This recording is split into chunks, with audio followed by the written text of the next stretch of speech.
Nah teman-teman, ini wujud dari tanaman kaliandra ya.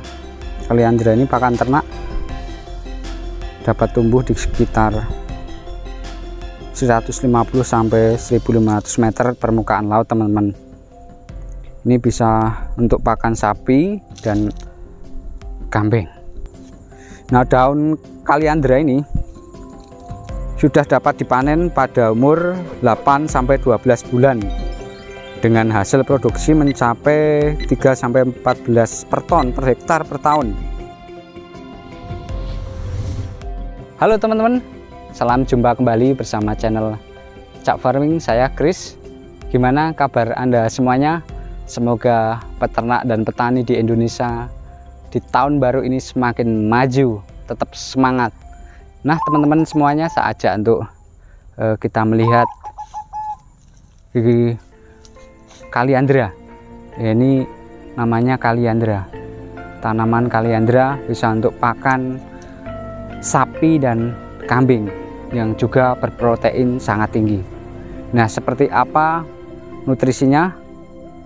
Nah, kita akan lanjut lagi.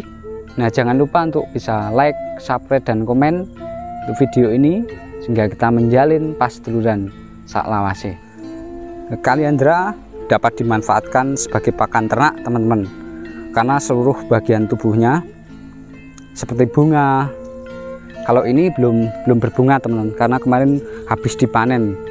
Nah, kita bisa lihat, nah ini cara pemotongannya seperti ini, sehingga nanti akan pertumbuhannya juga cepat. Nah, ini potongannya jangan salah, jangan rusak, ini sedikit rusak, ini nanti akan tumbuh kembali akarnya di sini juga. Nah, ini nanti akan tumbuh dengan cepat kembali. Dan kaliandra ini juga kuat, yaitu di tanah yang kering. Seperti hal sama dengan ini, sampingnya ini apa namanya, daun tanaman indigo vera. Ini sangat kuat di musim kemarau teman-teman. Nah, kembali lagi di tanaman yang ini, daunnya seperti ini kaliandra. Ini teman-teman bisa di zoom.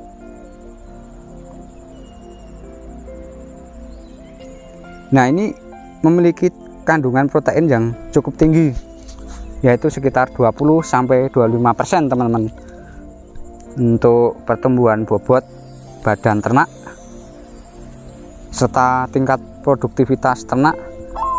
Untuk pemberian tanaman kaliandra pakan ternak sebagai ternak bisa dilakukan dengan sistem cut and carry, yaitu dipangkas teman-teman, dan seleksi oleh peternak itu sendiri. Nah, ini seperti ini teman-teman. Nah, kita lihat yang lainnya. Nah, ini kebetulan habis dipotong, diberikan pakan untuk ternak. Nah, ini bisa tingginya, bisa tinggi ini juga berapa, sudah dipotong teman-teman. Nah, penanaman kaliandra bisa dilakukan dengan biji yang sudah disekarifikasi terlebih dahulu teman-teman, dan akan berbunga pada usia 2 tahun. Kita akan lihat kembali, kebetulan yang sudah berbunga sudah dipotong teman-teman, jadi enggak ada ini.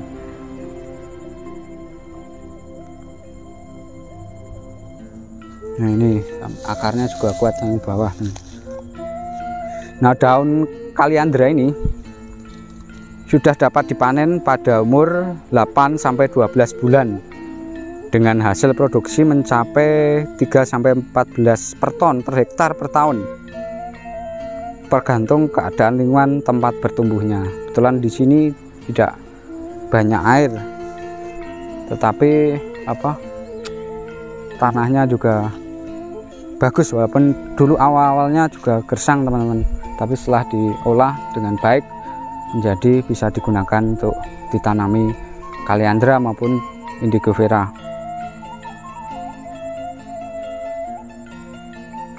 Nah, ini bisa bebarengan, di sampingnya ada rumput pakcong teman-teman, jadi bisa dimanfaatkan dengan baik lahannya. Selain untuk ditanami pakan ternak sapi maupun untuk ternak kambing, yang di samping di sebelahnya juga ada tanaman padi, jadi saling bisa dimanfaatkan dengan baik. Nah, kita kembali di Kaliandra teman-teman. Seperti kebanyakan ternak jenis lain, termasuk ternak membutuhkan waktu penyesuaian sehingga terbiasa makan Kaliandra. Jadi kadang ada yang ternak nggak mau teman-teman, jadi butuh penyesuaian. Pemberiannya secara bertahap aja teman-teman, jangan langsung diberikan terlalu banyak, ataupun bisa dicampur dengan makanan lainnya, misal dengan pakcong dicampur atau odot dicampurkan dulu sehingga ternak itu akan terbiasa. Untuk menghindari juga diare teman-teman, misalnya kebanyakan. Nah, sekarang untuk penggunaan Kaliandra yang untuk dalam rangsum sapi perah berdampak meningkatkan produksi susu dan keuntungan peternak. Jadi sangat bagus sekali untuk terutama untuk peternak sapi yang untuk merahan susu teman-teman. Itu bisa untuk menambah rangsum sapi perah.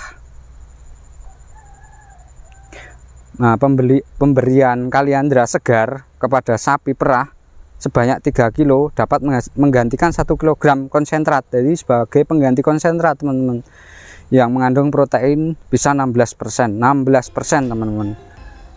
Pemberian Kaliandra sebagai pengganti konsentrat banyak variasi tergantung tempat ataupun lingkungan.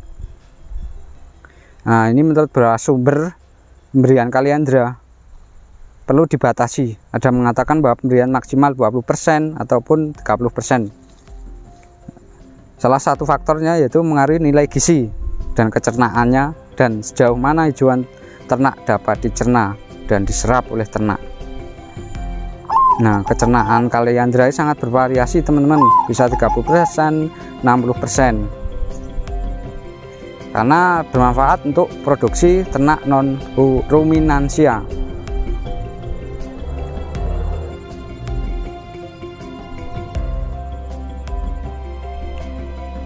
Nah teman-teman, demikianlah yang bisa saya berikan informasi tentang Kaliandra.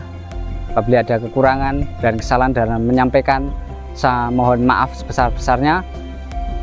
Ini hanya untuk berbagi sharing informasi tentang pakan hijauan, terutama tentang Kaliandra. Semoga bermanfaat buat teman-teman. Jangan lupa ya untuk bisa di like, subscribe, dan komen. Kita bisa bertemu kembali apabila ada video-video yang kami buat, teman-teman bisa langsung tahu. Sampai jumpa di kesempatan yang lain.